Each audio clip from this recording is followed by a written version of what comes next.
Welcome. I'm Lynette Collins from the RIN Advisory Committee. The video you're about to watch features interviews with 4 RIN members who are involved in campaigns for the 2021 Support Don't Punish with a focus on Women Day of Action. The 4 campaigns featured were run in Indonesia, the Ukraine, Portugal and Kenya. You can see these and others on the RIN website campaigns page. In this video, we want to take you behind the scenes to find out how the campaigns were designed, who was involved, the joys and some of the challenges that they faced. We hope you'll learn from the experience of the 4 panellists and use this learning to help you design and run your own campaigns. So sit back and enjoy the show. Hello, I am Lucia and I am from Caso, Portugal. Hello everyone, my name is Josephine Achieng. I'm from Kenya. I work with an organization called Hostess Empowerment and Support Program. My name is Putri. I'm here representing Women Who Use Drugs Indonesia, who have been fighting together for many years for narcotics policy in Indonesia, and so that our voice is heard and gets attention. My name is Vilta. I'm from Ukraine, and we created amazing campaign, Support Don't Punish, with focus on women in Ukraine. Your campaign for Support Don't Punish focused on women. Why did you focus on women? What were the issues for women that you wanted to present? Women who use drugs, they face with cases of violence, as our rights, with gender-based violence, with gaps to different services. For example, shelters for women in the situation of violence ignore and discriminate women who use drugs. And 80% of women in our prisons are women who use drugs. And we know about this data because our organization, Club NA, provide harm reduction services and support services in situation of violence for women who use drugs. So we really need these campaigns as Support Don't Punish. Policies in Indonesia that still criminalize drug users, that make a woman who use drugs even more stigmatized. Women receive violence and abuse during arrest and in prisons, even when they are accessing health or social services. There are still many workers in these services who are not in favor of women who use drugs, treat them differently than male drug users.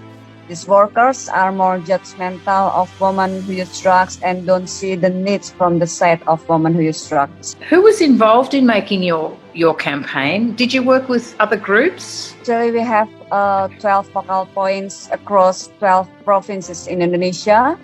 Previously, we had all discussed this campaign, but due to the pandemic, only 2 areas that were close together were conducting the campaign.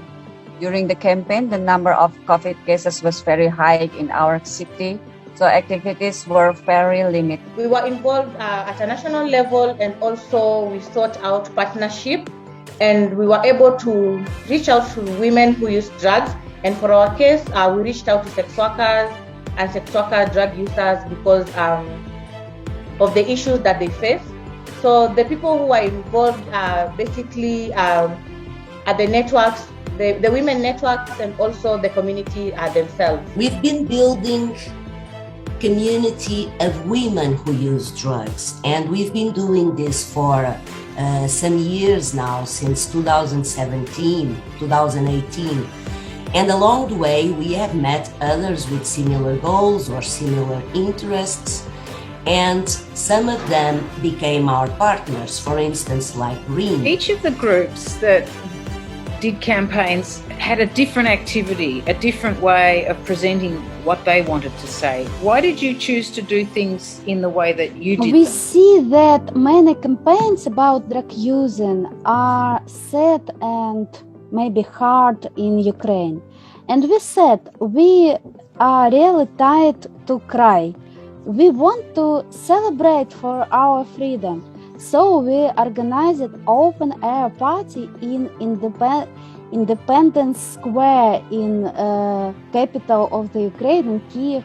We sang and danced in bright-colored costumes. It was really amazing. It was real party. For a long time, sex work has been criminalized. And to add on it, when you have a cohort of sex workers who are also drug users, this is a group that will tend to face dual criminalization and also just by the virtue of coming out. So for Bar Hostess, we decided to use an animation video. And the reason we chose to use an animation video is because of confidentiality, and also it was a better platform for us to come out clean on the issues that we as sex workers who use drugs face without fear of stigma and discrimination. We wanted attention from the government, especially the legal sector. So we had our actions at the building that is the local court and the legal office. We choose to speak as this gives a direct message to the government officials about our demands. These were policies that were responsive to the needs of women who use drugs, and that funds for the war on drugs be deferred to harm reduction service for women. After that, we gathered to have public discussions with academics. What technical or other support did you need to make your campaign, and how long did it take to plan your campaign? We started to plan our activities 3 months before campaign. We needed audio stereo system, the rent of costumes, other technical support and equipment. So we asked this support from VRIN and got all necessary.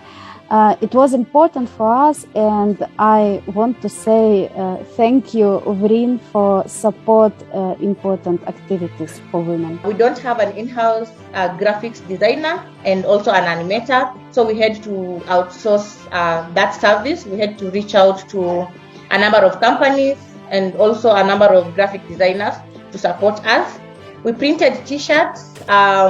We took a day or two to decide and also to just design the logo and also how we wanted our material for that day to look like. For the banner, we had to agree on the relevant logos that we needed to have on the banner, and also for the key messaging. Our message for that day was solidarity in women who use drugs.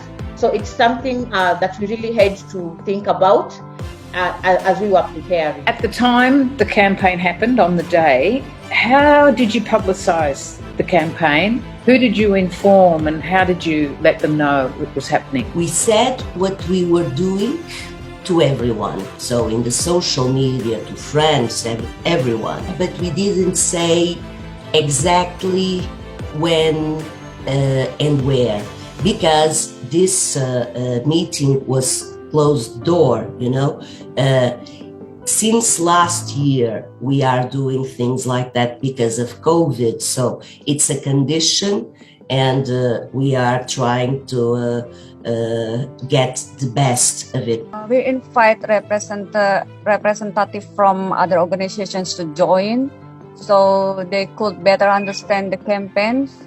Also invite journalists too. When you do campaigns like this, there's always challenges, and you learn a lot from those challenges. Can you just tell me about one challenge in your campaign and how you solved it? So one challenge that we had in our campaign was the key messaging.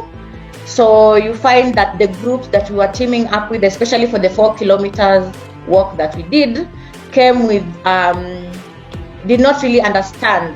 And I think they were just supported to do that day, or probably it was an activity in their work plan.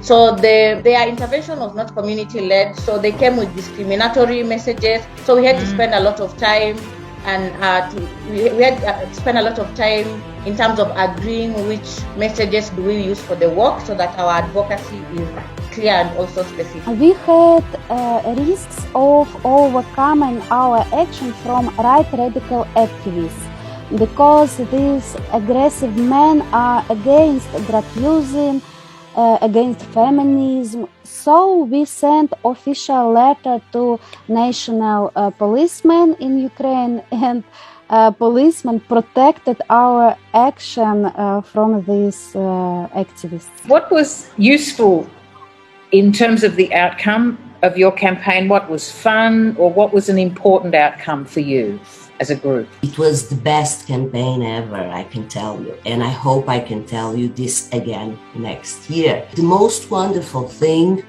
was the meeting and the fulfill of the expectation.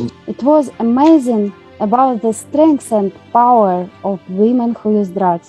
It is really difficult to change anything when I am alone as a woman who use drugs. But if I have other women, we are really strong women together.